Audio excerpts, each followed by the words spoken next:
Alright, what's up everyone? I just wanted to quickly talk about something that kind of came up with me and some of my one of my viewers yesterday. So what I mean by the reason why anti-airs aren't consistent in this game is, here's a good example, right? So I'm gonna set Katana. I set Katana to do a jump kick, a jump punch with her jump 2, and a string.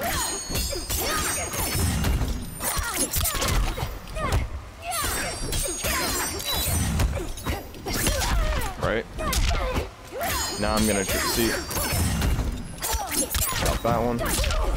Now see, that's exactly what I'm talking about right there. So as you saw, I tried to anti-air her with down 2, and unless I anti-air her from the peak of the jump in, her kick will beat your jump in. See?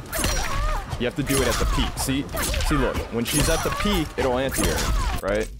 But when she's a little bit further, when she's at jump 2 range basically, then it's fine. Now, I'm pretty sure you can do the jump 2 the same way. Yeah. And this is what I'm talking about. So you go for the anti-air, and you still get hit. Unless you do it right at the peak. See?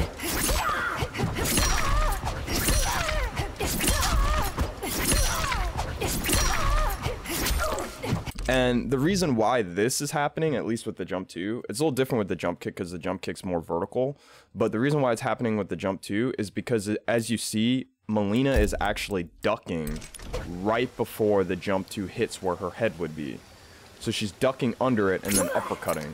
So sometimes you can get jump 2s at the peak, or further from the peak of their, or lower from the peak of their jump in, if you do the down 2 when you duck and then you do a down 2.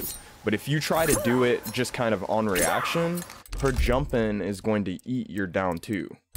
And that's what's basically happening. That's what I mean by the jump ins are just way too top tier. They're way too good.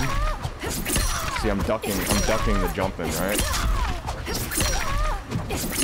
Right there, I'm consistently ducking the jump in actually. But see, sometimes it'll just hit you, because if you don't duck the jump in time, the jump 2 will eat your head. Like, it'll hit your head. You'll get baseball batted. That's basically what I call it. Like, when you get hit in the head from a jump in, you're basically getting baseball batted by a freaking baseball bat. But yeah, that's basically what I wanted to talk about. Now, I'm gonna go ahead and quickly go over to Shang Tsung, and Shang Tsung's an even better example. Normally I don't go into the fighting screen, but I have some time, so I'll go into the fighting screen really quick and explain Shang Tsung. Shang Tsung is one of the biggest culprits. Shang Tsung and Jax. Jax is the other one that literally Jax players start their offense with jump kicks. So let's use Shang Tsung as a quick example. Shang Tsung is one of the worst culprits. You basically have to down to both of his jumping kick options with from the peak. So as you see here, does that, and he does that. See? I have to do it from the peak. I have to do it. As soon as he gets in the air, I have to do it. And this is kind of what I'm talking about. And the worst part about it with Shang Tsung is that he gets a combo, so he can knock you down. I don't know if he can do Hell Sparks. Hold on. He might be able to do a Hell Spark. I think it's Ermac Lift that he can do.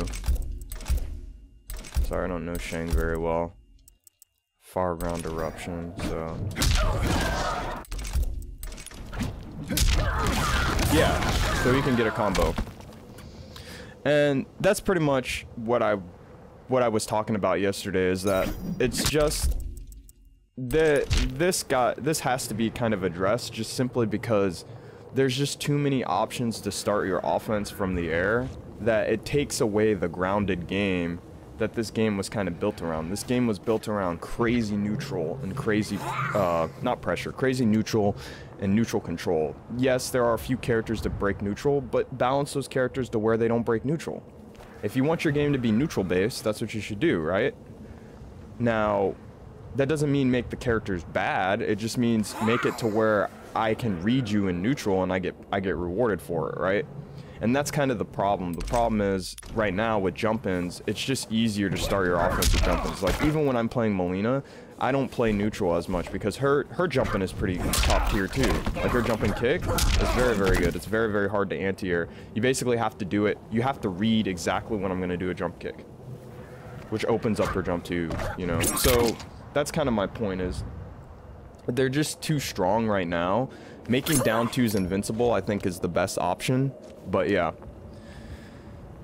hopefully we'll see some type of change. I understand why players might think that in this game it's okay for jump-ins to have different arcs and things like that, especially if they first started playing. This is their first fighting game, but normally in fighting games you have some sort of option to get people out of the air. You don't have to guess as soon as they reach the air. You can consistently anti-air further from the peak of their jump-in, or lower from the peak of their jump-in. But anyway, that's all I want to talk about. Subscribe for more.